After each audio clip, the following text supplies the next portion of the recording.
আলহামদুলিল্লাহ, চকবাজার এলাকা রাজাকার মুক্ত। সম্পূর্ণ এলাকা এখন ছাত্র দলের অনুকূলে। সবাইকে শুভেচ্ছা। ইসলামী ছাত্র শিবিরকে হঠাতে পারে এভাবেই উল্লাস প্রকাশ করছেন চট্টগ্রাম মহানগর ছাত্র দলের যুগ্ম আহ্বায়ক জিএম সালাউদ্দিন কাদের আসাদ। যে পোস্ট এখন সামাজিক যোগাযোগ মাধ্যমে ভাইরাল। তো শিবিরের হাত থেকে চকবাজার স্বাধীন করে সেখানে কি করবেন তারা, কি করবেন বা কি করেছেন সেই বিষয়ে জানতে হলে ফিরে যেতে হবে ঘটনার শুরুর দিকে।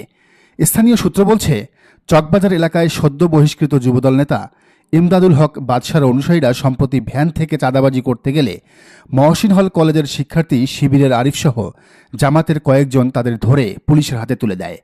এই ঘটনার ক্ষোভে সোমবার আরিফকে একা পেয়ে বাদশার অনুসারীরা ছাত্রলীগ বলে থানায় নিয়ে যায়। পরে থানা থেকে আরিফকে ছাড়াতে গেলে বাদশার অনুসারী ছাত্রদল ও যুবদলের কর্মীরা মহসিন কলেজ শিবিরের নেতাকর্মীদের উপর হামলা করে। পরে পরিস্থিতি নিয়ন্ত্রণে সেনাবাহিনী মোতায়েন করা হয়। তো এই হলো এদের স্বাধীনতার মূল কাহিনী। স্বাধীনতা ঘোষণা করে এখন সেখানে স্বাধীনভাবে চাঁদাবাজি করা যাবে আর কি। এই ঘটনার পর রাজনীতি বিশ্লেষকরা বলছেন, এটি হলো বৃহত্তর সমস্যার একটি ক্ষুদ্র স্যাম্পল। বিএনপি, ছাত্রদল, যুবদল মিলে জামাত শিবিরের সাথে আগামীতে কি আচরণ করবে এটি তারই বহিঃপ্রকাশ।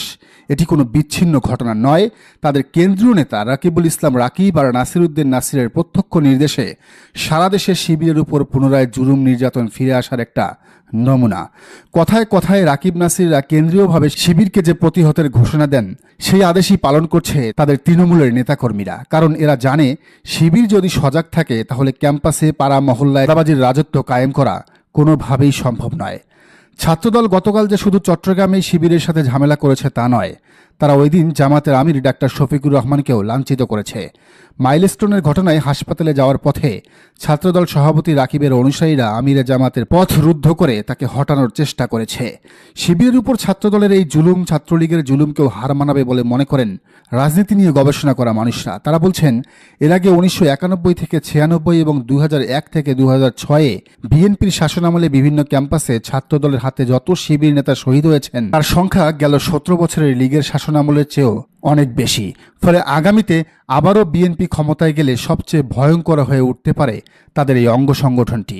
শিবির পেটনাকে লীগ যেমন জায়েজ করেছিল স্বাধীনতা বিরোধী ট্যাগ দিয়ে, ঠিক একই ট্যাগ এখন ব্যবহার করছে ছাত্রদল। যেখানেই তাদের অপকর্মে বাধা দেওয়া হচ্ছে সেখানেই তারা রাজাকার আর স্বাধীনতা বিরোধী আখ্যা দিয়ে জেল জুলুম হামলা করছে শিবিরের উপর। দুঃখজনক ব্যাপার হলো, ছাত্রদলের এই আগ্রাসন শিবিরকে একাই ঠেকাতে হবে, একাই প্রতিরোধ করতে হবে। তাদের পাশে কাউকেই পাওয়া যাবে না। তারা যেমন নাগরিক পার্টি কিংবা বাকছাসের কেউ আক্রান্ত হলে সম্মিলিতভাবে পাশে দাঁড়ায়, বাকছাস আর নাগরিক পার্টি সেটা করবে না।